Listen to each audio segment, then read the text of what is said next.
welcome to our today's session for Fabric. This is an end-to-end Fabric licensing module, or more like going into very depth of what you need to know when it comes to Microsoft Fabric licensing, because sometimes it can be very confusing, but we hope to demystify that in today's session. And then hopefully we'll also be able to guide you on how to go about licensing and where we can be able to help when it comes to licensing. So the agenda for today is going to be why consider Fabric in the first place. And that's just, I'm assuming that you're here because you already know something about Fabric and maybe you have it implemented.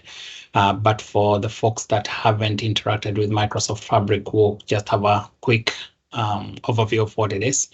And then we'll talk about the Microsoft Fabric SKUs. So this is the stock keeping units. Then per user licensing, the cost, the cost optimizations, and that one there for competitors, it's actually a little bit different. So we'll talk about that when we get to that section there. So a little bit about us. Again, we are a leading consulting firm with global presence, which is where we do data end to end, and we actually go beyond imagination. So we take what you have and we help you interpret that from AI to data to digitization so that you can be able to reap the full benefits of your platforms that you've implemented. We have quite a bit of experience, and we do, as I mentioned, we do all things data. So from data strategy to governance to advanced analytics to AI and machine learning to data engineering and integration, and also data ingestion, digital transformation and such. And we are also not vendor agnostic. We are vendor agnostic, sorry, let me rephrase that, because our goal is our customers. So we work with different platforms. We have different partnerships from Microsoft to Databricks to Snowflake and others. And just having that ability to have those relationships with these vendors allows us to be able to give our customers the best of breed so that they can be able to make the best decisions on where they reap the most benefit when it comes to data platforms. What some of our customers say about us. So this is just a little bit about it, and this is in their own words. But you can get more of these customer stories from our website, which we have quite a bit of them, and they have expressed what it is to work with us. All right, so that's all with those about us slides. So let's get to. So first of all, let's talk about what Fabric is. So it's a platform. Microsoft Fabric is a platform. It's a combination of multiple pieces that come together so that you can have the full platform that allows you to be able to create, share, and visualize data. So you'll hear terms like, for instance, OneLake, you'll hear Azure Data Factory, you'll hear real-time analytics, you'll hear data lakes and such. So it's actually a platform that comes together, and it has a lot of compelling reasons why you should want to go to Microsoft Fabric, because when you have a large set of data that you want to quickly be able to analyze and be able to visualize that data and also create like machine learning concepts to it, it gives you all that. And then you have a single source where you can be able to also manage security. So it's also, this is where the consideration when it comes to platform is important, because it's very deeply embedded in Azure ecosystem. So I cannot take a Microsoft Fabric platform and go put it on an AWS platform or a GCP platform. That's a Google Cloud platform. So it's very, very integrated with Azure ecosystem. So where you're using your Entra credentials, if it's data lake, if it's storage, that's all within Azure platform. And then it's very encompassed platform. As I mentioned, from what Fabric is. So you have the ability to do the storage, the ETL, the analytics, and the visualizations, among other things. So this is just not, you're not limited to that.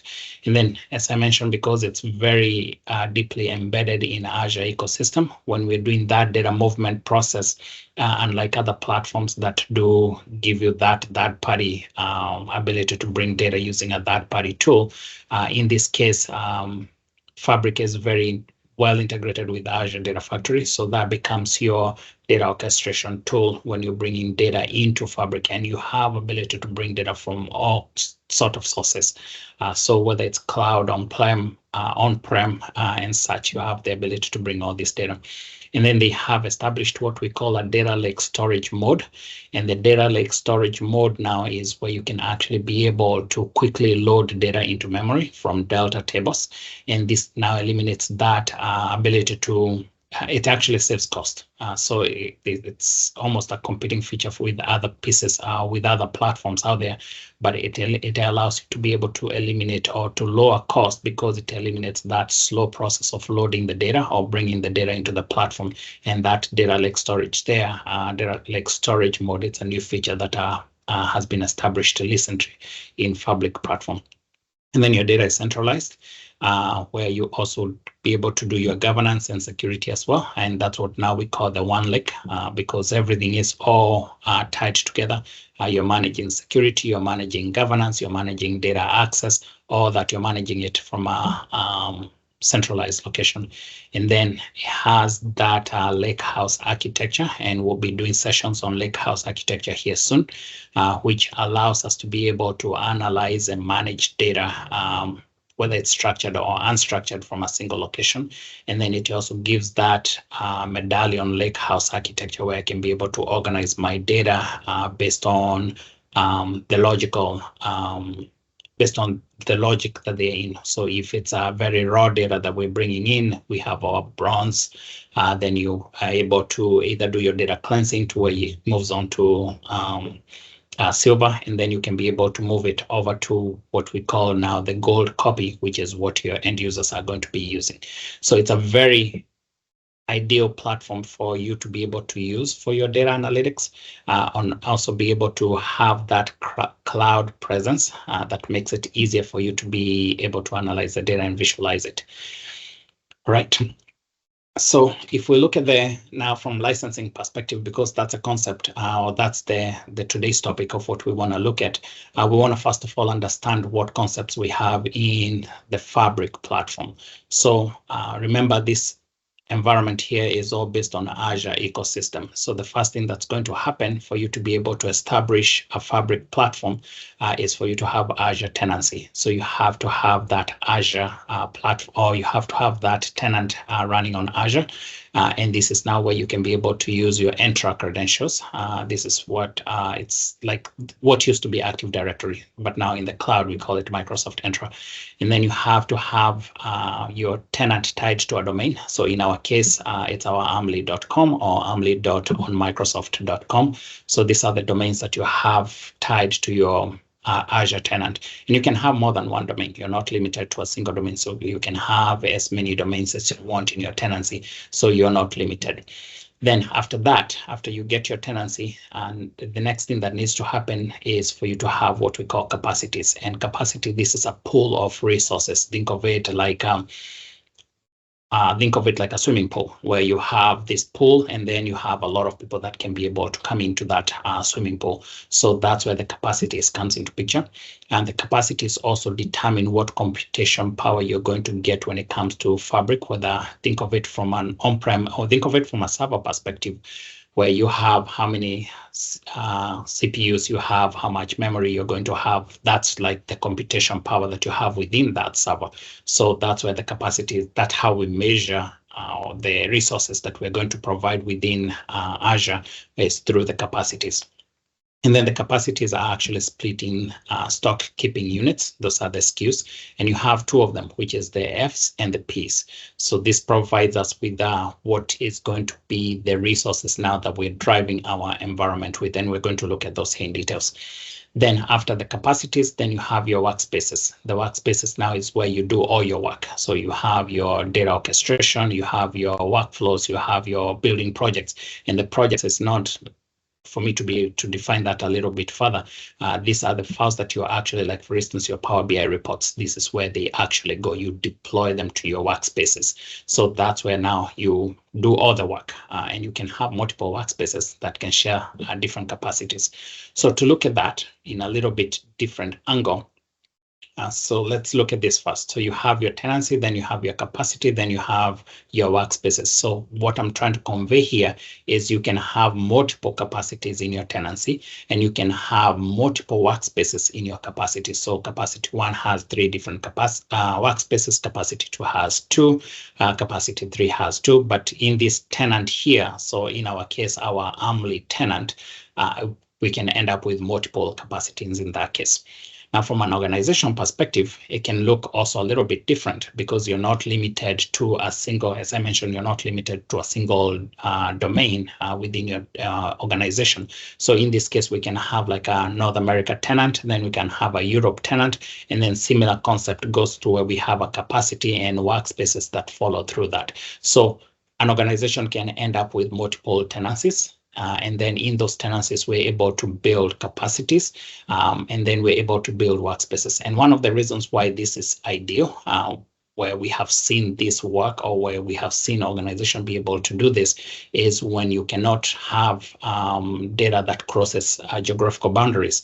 Like for instance, this organization that we worked with here in the US, and they had subsidiaries in Canada, and data could not transverse between US and Canada. So the data that we were working with had to remain within US, and then the data that was in Canada had to remain in Canada. So in that scenario there, that now organization ends up with 2 different tenancies to where now their data is encompassed in that geographical location, while the other one is encompassed in the other geographical location, but you still end up with the same concept of capacities and workspaces. Any questions so far?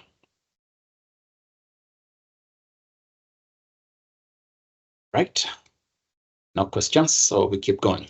So when we look at the SKUs, we talked about the stock keeping units.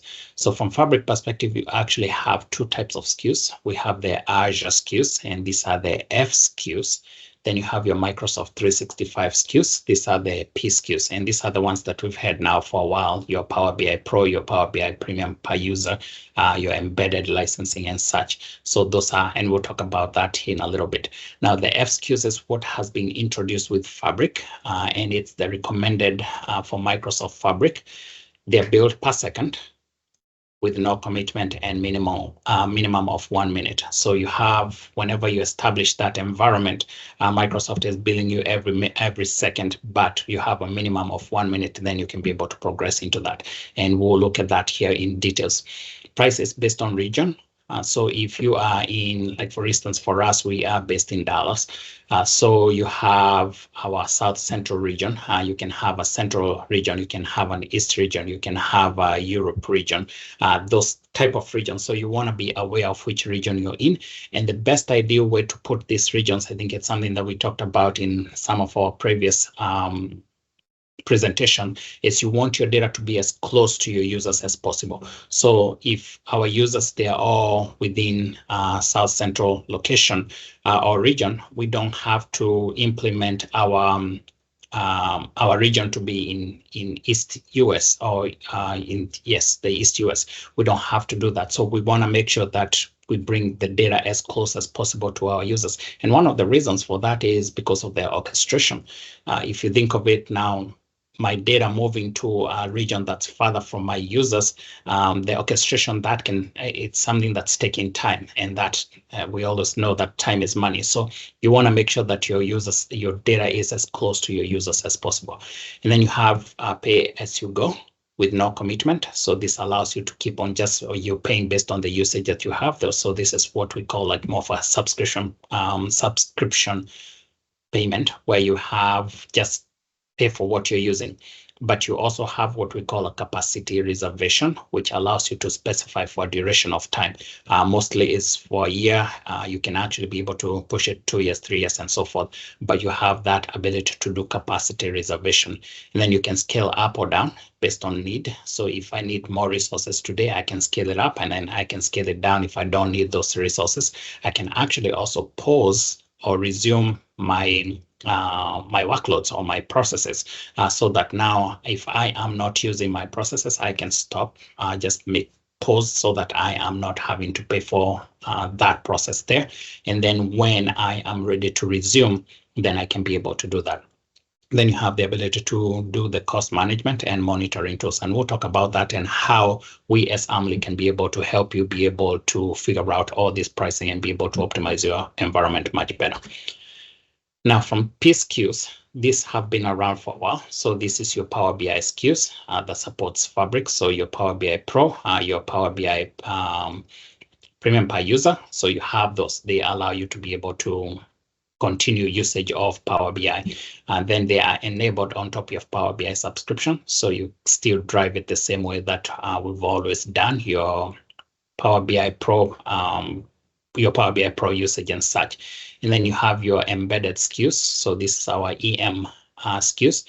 They do not support Fabric, so it's ideal for you to be aware of that. So if you have the embedded SKU, just be aware that Fabric is not supported by embedding SKUs. So be aware of that as well when you're trying to implement these environments here. Going back to the SKUs. So now this is now where we're talking about the capacity reservation. So we want to be able to reserve the capacity, let's say for a year, so that we can save cost. And you see where all this comes into picture when it comes to savings. So it does allow you to do a commitment for at least a year, and then you save quite a bit because I believe the savings like about 41% of the total cost, and we'll do the math where it all comes into picture. Then the reservation does not cover storage. So this may be aware of that. It does not cover storage. It does not cover your networking. So all those will be billed per hour. So based on the usage. So be aware of that. Then when the duration expires, so let's say, for instance, we went ahead and did our reservation for a year, and then our year expires because we are not doing that diligence of monitoring our environment, the billing goes back to pay as you go. And it can be expensive. So it's always good for you to keep up with what's going on. And this is another ways that we can be able to help as an organization to be able to help you be able to monitor these processes here. You can also cancel reservations. So let's say, for instance, we are 6 months into this and we're like, oh my God, this one here, we don't need that much resources. We are done with doing this whole reservation for whatever SKU that we have. You are entitled to refund, but the refund will be prorated based on the remaining term.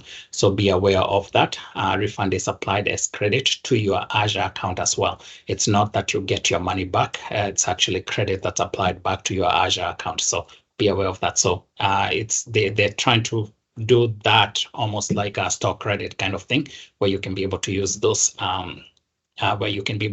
funds for other resources that you're using in Fabric, not in Fabric, but in your Azure environment, which there's quite a bit that you're already using in your Azure environment. Like, for instance, you have your Entra, you have your storage, there's so many features that you're using in Fabric. So it's not really lost funds or lost money. So you just repurpose it to a different route.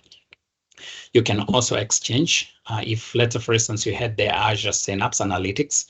So this is where we had the premium capacities. You can actually be able now to exchange that to a SQL tool now for Fabric. So you have that ability to exchange your Synapse Analytics that was dedicated to SQL Server now for the Fabric. And then discounts, they are applied on hourly basis. So this is also very important to note. They are applied on hourly basis. If your workload does not consume all your capacity units, which is our CUs, for that full hour, you don't receive the full discount benefits, and they do not carry over. So whatever the discounts that we had for this hour, they will not be carried over for the next hour. Remember, we're being billed every second, right? So those whatever we did not use for that hour by hour, they are not carried forward. So it's good for you to be able to size your environment appropriately. And again, that's where we come into picture, so that we can be able to help you be able to go through this. Now, going back to premium per user as well. So this is our PPU licensing with premium features on per user basis. The good thing about this is once the first user is assigned a PPU license, the associated feature can be turned on. These are your Fabric features. They can be turned on to that workspace. So you buy a license for a single user. And then once you assign that single user to that workspace, all the features that you are able to do for Fabric, now you're able to assign them. And then the other thing that you get with your premium per user is auto refresh, the semantic model, workload settings. So this is where you're bringing in data, like for instance, the XML endpoints. You have the ability to turn them on and off. You can be able to also put them in read-only mode. So these are some of the pieces that you get with your PPU or premium per user licensing. All right. Any questions so far? All right, so let's look at cost. You'll notice here for my pay as you go annual, I have that in red, and I have that in red for a reason. That's because, again, this is pay as you go. So you have the ability to scale down, you have the ability to scale up, you have the ability to pause, you have the ability to resume. So that cost will not always be what it's shown here, but I'm kind of just trying to give you that display of if you're budgeting for, let's say, for instance, for an F64, which is about monthly of about 8,000. In that case, annually, if we're using consistently, if you're using that SKU consistently throughout the year, you will end up losing about 40,000. It would have been ideal if we went to that 1 year reservation, so that we can be able to get that 60,000 cost there. So this one here, I wanted to kind of show you the difference when you are using this in comparison to the annual, your annual spend versus what you would get from reservation perspective. And the cost is based on our US South Central. So again, remember what I mentioned, that the cost is usually based on the region that you're in. So this is the cost that is within our region here. So when you go to Fabric and have a link here that you can be able to use so that you can actually go and see the pricing that's within your region. So that's how it's built. Again, it's hourly, and then based on that, we transform to monthly, and then you get your bill. So you can be able to still do your reservation for an annual. So again, build on hourly basis. It's just that you're now committing to have that SKU for a year. Then to my far right, you have storage, and you see from storage perspective, you have your One Lake storage, you have your One Lake business continuity and disaster recovery storage by month, and then you have your One Lake cache. So that's caching. Again, that's all billed by monthly basis, and this is the cost that we do get here. Then networking. As of now, Microsoft is not billing for networking, but this is something that they've indicated that will be coming in the future. What their documentation says as of today, and us being as partners, being in this partner course with Microsoft, we have the understanding that before you get billed for networking, they will give you like a 90-day notice that this is coming and this is how it would look like. But as of now, as of the publishing of this document, this recording here, there was no charges when it came to networking. And then also you have your mirroring, and mirroring is where you can do, like for instance, you can be able to bring your on-prem SQL data into Fabric, or you can be able to bring in like Snowflake data. So you have the ability to bring that data into the environment. That mirroring capability, which does not require orchestration process. It does require orchestration process, let me correct that, but it does not, it's not encompassed when it comes to the Fabric SKUs. That one is free as of now. So it's a free up to a certain limit based on purchased compute SKUs, and usually it falls within the 64, the F64. That's where we actually see that mirroring. You're able to do mirroring when you have that SKU and the F64 SKU. Now, if we were to look at a little bit on storage cost, you can see that storage is extremely cheap. So if you were to take, like, for instance, the One Lake storage, and that's per gig, you have about 23 cents per month. Per month.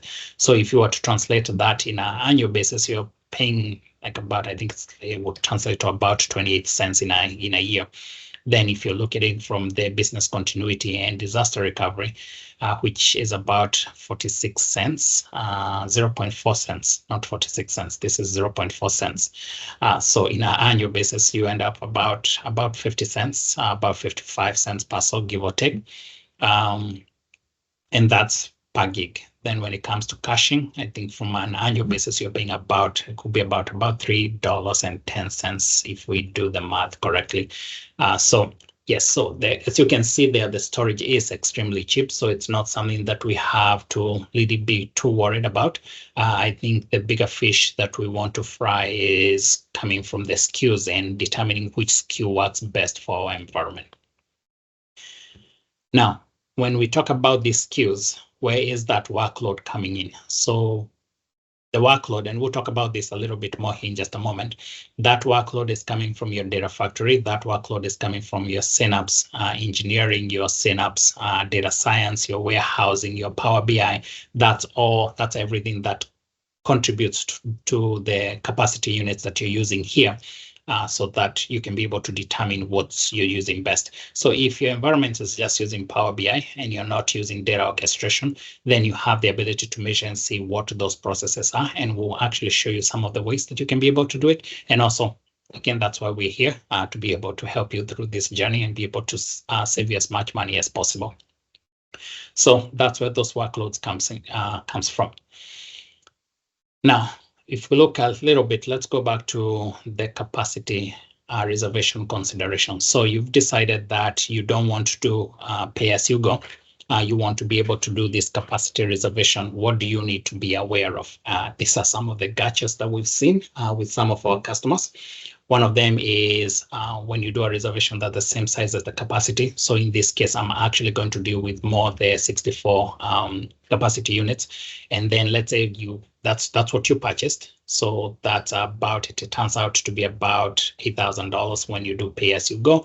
And then when you do reservation, it's about $5,000. And we have that cost back up there. So we can go back and look at that. So if you use the same capacity as what you reserved, then you pay for what you reserved, right? So in this case, I reserved for 64, and I purchased 64 capacity units, and I'm using 64. So my dollars there, I can see that this is actually what I'm using.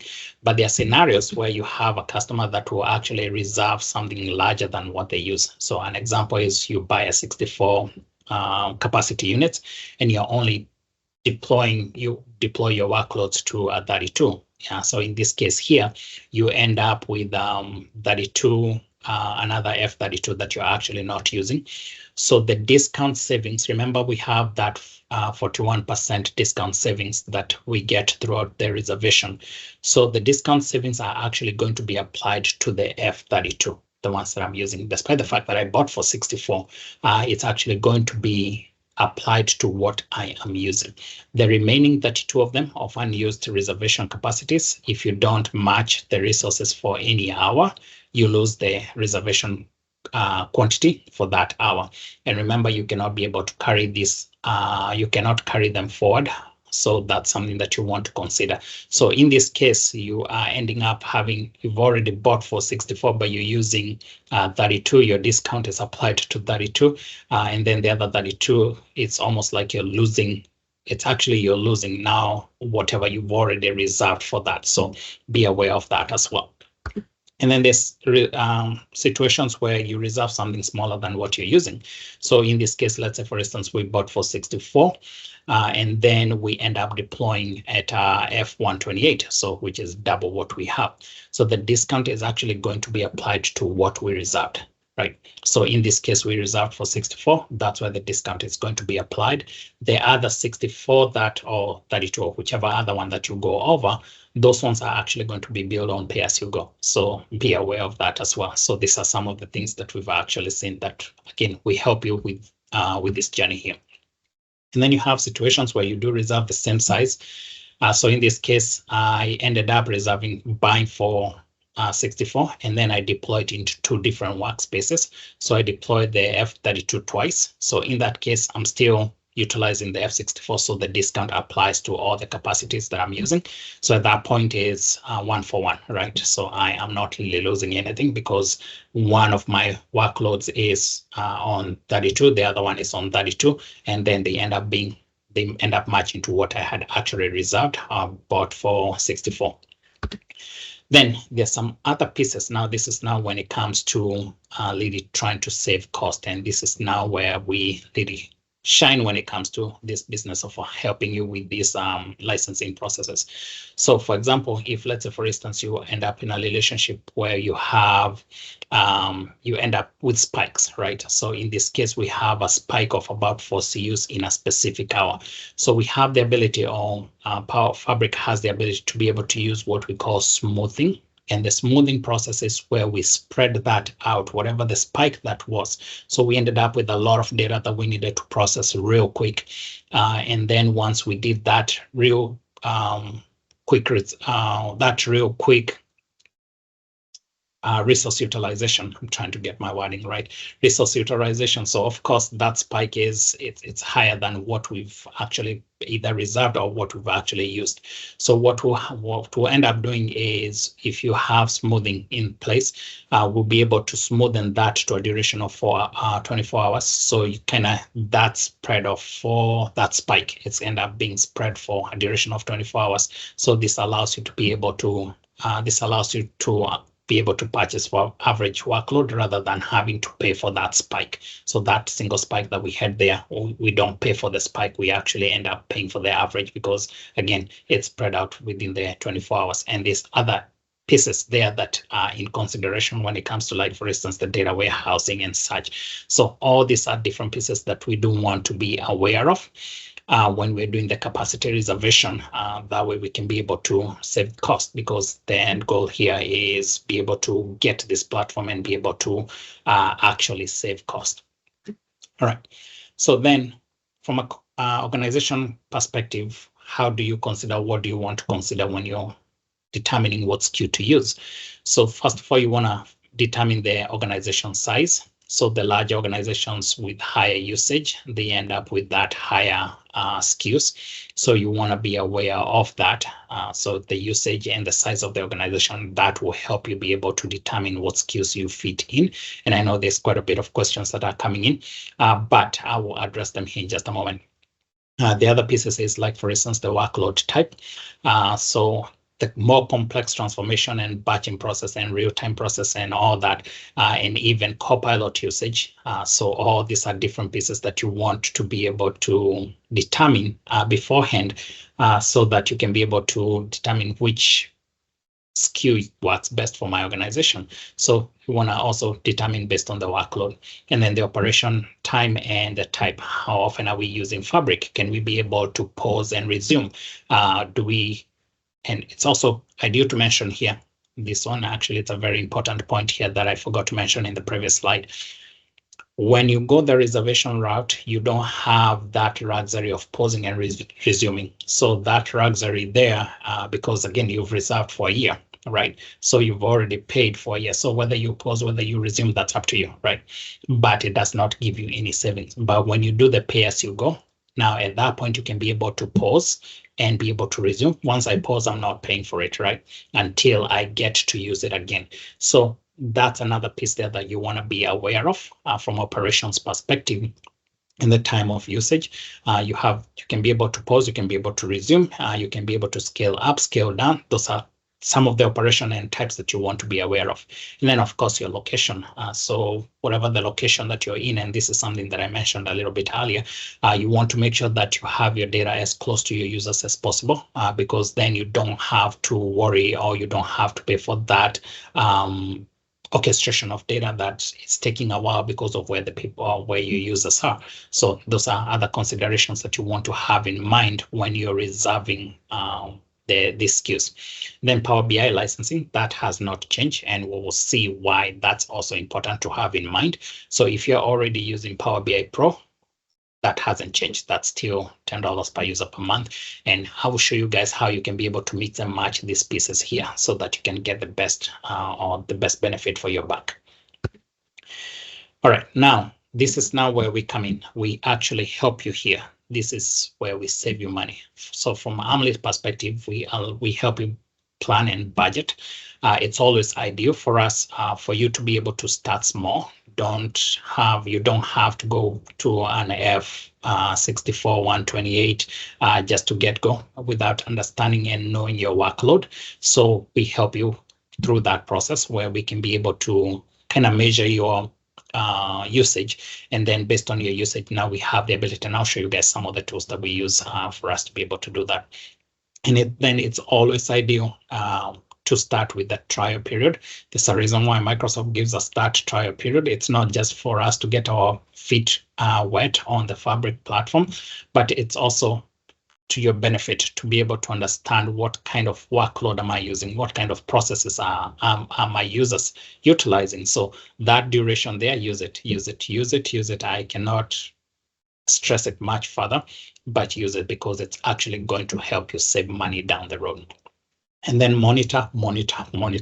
This is the other thing here that's very important because without monitoring, you're just throwing things to Fabric. So you want to be able to understand what workload that you do have so that now you can be able to use things like, for instance, smoothing. You can be able to use things like, for instance, busting. You can be able to throttle. You can be able to understand that workload, know what's actually really happening to your usage. Then that now allows you to be able to determine what works best when it comes to what SKU for my users and what are my users actually doing with the Fabric platform prior to us going in and doing a reservation and then finding out that we reserved F128 and we are only using an F4. So those are some of the things that you want to be aware of. And then manage and optimize your compute. So these are other places where we come in and we help you because you want to optimize your Fabric items as much as possible. So some of the queries that you're running out there, some of your dark statements, being able to know what type of your workload that you do have, and this comes in whether it's operative, whether it's background processes. Those are some of the things that you want to be able to be aware of because now you can be able to optimize that environment better, and we can be able now to figure out which SKU for us, which SKU works best for your environment. Sorry about that. So this here is very important, and that's why also we come into picture because we have tools that allows us to be able to advise you appropriately when it comes to determining what capacity that we can be able to utilize, and I'll show you some of those. So also from the experience perspective, whatever my data scientists are doing is not the same thing that my data engineers are doing. Yes, so whatever my data scientists are doing, it's not what my data engineers are doing. So these Fabric experiences that we do have in the environment, they don't work the same. So you want to be able to understand also from experience perspective, what are my users doing so that I can be able to also optimize that environment and be able to get the best cost possible. Then, of course, you have things like, for instance, your data warehousing, which is a serverless feature and it runs in the background. But you also have to understand that when it comes to billing for features like, for instance, data warehousing, the cost is actually smooth. It's actually smooth for a duration of 24 hours. So just because it's not just because I went ahead and implemented a data warehouse and I provisioned the data warehouse, it's not the provisioned time that I pay for. It's actually based off the activity per query capacity units that we're using that are actually billed. So these are some of the workloads that we look at, and we're able to advise you appropriately when it comes to pricing and when it comes to which SKUs for you to be able to use. And then this metric apps, which we will look at here in just a moment. And actually we go a step further and we customize this report so that you can be able to get the best for your buck. And that's actually what we're going to look at here. So if I bring in, so this is actually based on our workload. All right. So we have this one here, which is the capacity metrics. So this is actually an app that we can be able to implement in your environment.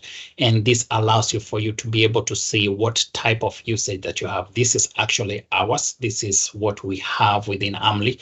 And we can be able to tell what type of workloads that we're using, how much SKUs we're using, capacity units we're using, what's the duration, what type of billable resources how many users are using our environment in that scenario, who's using the environment. So we can be able to see all this information here, so that we can appropriately be able to determine what works best. So this is now from operations perspective. We can look at it from SKU perspective. We can look at it from duration perspective. And as you can see, ours, it's not very heavily used, but we have the full understanding of this tool here, where we can be able to advise you appropriately. We can even be able to explore specific durations and be able to get what the interactive operations were, what the background operations were, the burn down and all that, so that we can, again, you can be able to see what is the ideal setup for your environment and be able to determine what's the best SKU for us to be able to utilize. And if I go back, so also from storage perspective, this other piece here that's important for us to also examine and be able to understand. So from storage, I can see here we have cumulative. Our storage keeps going up and up and up and up. So those are some of the pieces there that I would want to go and understand. How are we using our environment? What are we storing in this environment? Even though storage is pretty cheap, and we determined that in the previous slides, but now this also helps me to be able to understand what type of storage are we using in this environment, which workspaces have what storage. So that's some of the pieces that we can be able to do. And as I mentioned, we have the ability to give you much more than the data that you see here. So this report, we can be able to customize it, be able to give you much insights of your environment so that you can make the best decision out of the environment. Any questions?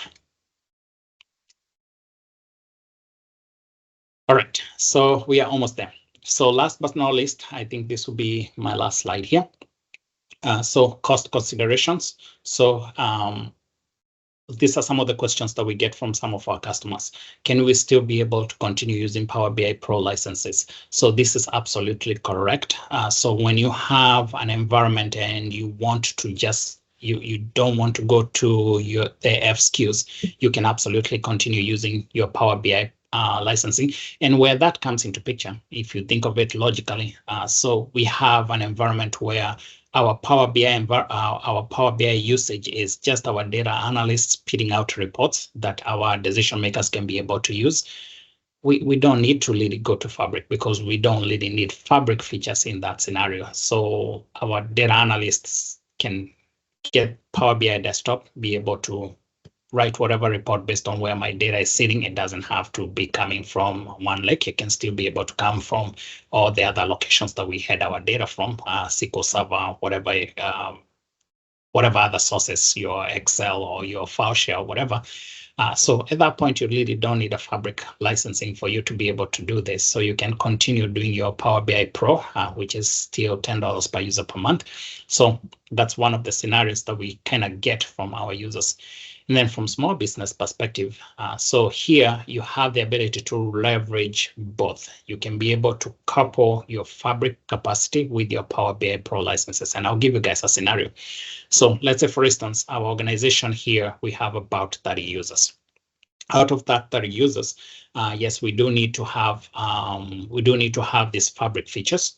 So what we can be able to do is we can go to a lower level Fabric capacity. So in this case, I can go all the way down to, let's say, even if I wanted to go to F2, I can go to F2. But in that scenario, my resources that I have for F2, they're not very, I'm very limited. So let's take it a little bit further and just let's deal with the F4.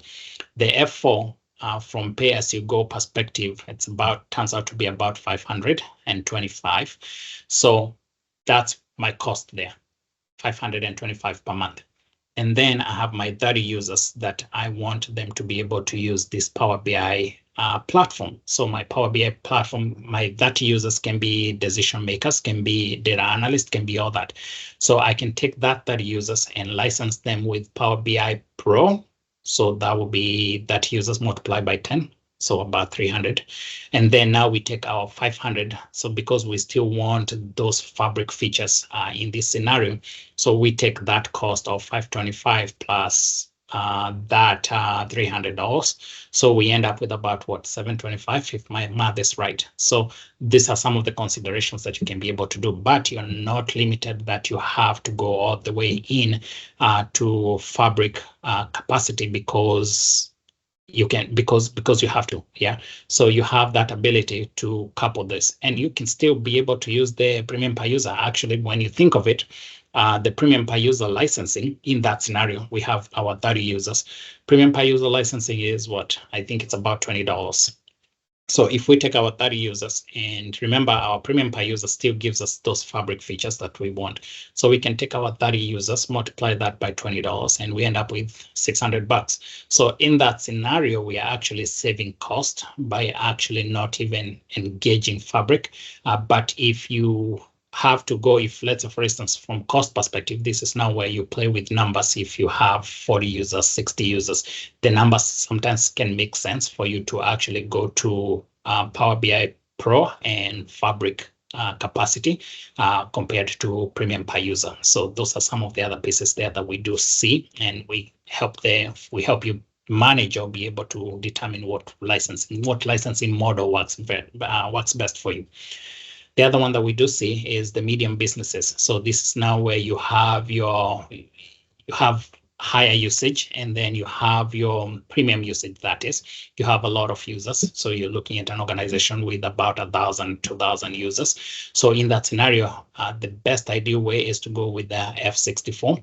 And I would say my recommendation on what we usually advise our customers is, before you actually go ahead and do that F64 reservation, go ahead and do pay as you go. Go ahead and monitor it. Do start with pay as you go, see how it is, see what your usage is, because maybe you're not even there at F64 perspective. And then now you can be able to determine what cost really works for your environment. So that's another piece there that we do see. And then last but not least is Copilot. If you need to use Copilot in Fabric environment, you have to be at least an F64 SKU. So there is no if, buts, or whats. So the minimum that you have to be at is F64 SKU. So that's critical there. So be aware of that if you do want to use that Copilot usage, you need to be at a minimum of 64 SKU.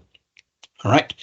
So those are some of the scenarios that we do see. And again, we're here to help you be able to determine what works best for your environment. We're here to be able to also optimize your environment. We're here to be able to see what your usage looks like so that we can be able to appropriately advise you on what licensing works best. Because at the end of the day, our goal is not only to help you through this data journey, it's also to be able to save you money. That's why we're in business. We are in business for you. All right, that's all I have, unless there's any questions. Yes, I have a question for you. Go for it. Yeah, and thank you for that brilliant presentation. Now, my question goes, I have two questions maybe, but you'll answer them. And you said an reservation. Now, is it possible, like when we reserve for a whole year, and we go down the road, we had 64 and business goes down, or can we be able to cancel it, or what's the cost of cancellation, or can we be able to adjust in that? And also in that similar scenario, our business sometimes on their months which are 0, and when we go, their seasons when we head up towards November, October, or October, November, December, our business spike up. Now, in that situation, what advice could you give us on which reservation? Should we do reservation or pay as you go? And how can we save money? Yeah, thank you. Those are two good questions. So the first one there, which is down the road, our business doesn't do as well, and we had a reservation for 64 or whichever SKU that we had. And then we realized that we don't need that SKU anymore, or we want to downgrade that SKU. So I think there's one section where I mentioned that you actually, it's all prorated. Yes, you can be able to cancel. You can absolutely be able to cancel your subscription or your reservation for that matter. And then what will happen is the cost will be prorated. So whatever we spend, that's what we're going to be, whatever is remaining, not what we spend, whatever is remaining is going to be prorated. And then, yes, you have now that that ability to cancel. But as I mentioned in one of the slides there, when you do this cancellation, these funds, they do not come back to you. They are actually turned into but Azure credit. So it's almost like a store credit where you go to whichever store, Home Depot or whatever, and then you return something and they give you store credit because those funds, they still want them to be used within the environment. But if you think about it, it's not really lost funds because we have a lot going on with the Azure environment. So it could be your storage, it could be your Azure Data Factory, it could be your Entra, it could be your security, all those pieces. You have all of them within your Fabric environment, within your Azure environment. So you're really not losing money, you're just repurposing it. So that's one of the scenarios there. But yes, to answer your first question, you can absolutely be able to cancel your reservation. Now, when it comes to spike, so now from reservation perspective, I also mentioned that there's one key piece that we do lose, which is to either pause and resume. So we don't have that, but you do get it with your pay-as-you-go. Now, when it comes to something that, let's say, for instance, it's November, December, and we've already reserved a 64, and then we realize that that duration of 2 months there, we end up with a spiked load. We can do that spiked load as pay as you go. I think that will be the most logical route. So for those 2 months, whatever capacity, because remember, once you reserve the 64 and you use something over that, anything that you use over that reservation, you actually get billed as pay as you go. So that would be the scenario that would play there. I don't see why you would want to go and buy another reservation, because remember, our reservation is always a minimum of 1 year. So if those 2 months there we have spike of data, then it would not make sense for us to go ahead and buy a reservation for a year for just because of those 2 months that we've seen there. So in that scenario, my advice would be just buy the bullet and do the pay as you go for those 2 months. And remember, that's just for what's above your reservation. So if the above your reservation is, we had 64, F64, and then now we are consuming another F64, that F64 that's above, which now brings us to about F128. So those 2 months we are actually billed for just that additional workload that we're using, not the reservation. It does not change for the reservation that we had for a year. Hopefully that answered your questions. Yes, you did. Thank you. Right. Any other question?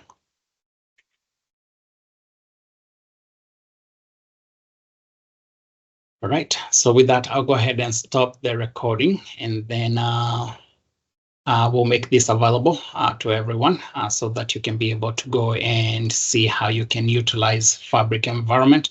And our hope is you'll be able to reap the benefits of it. And again, we're here to help you go through this journey, and also to be able to help you from perspective of determining the cost and getting the best out of what you get from the environment.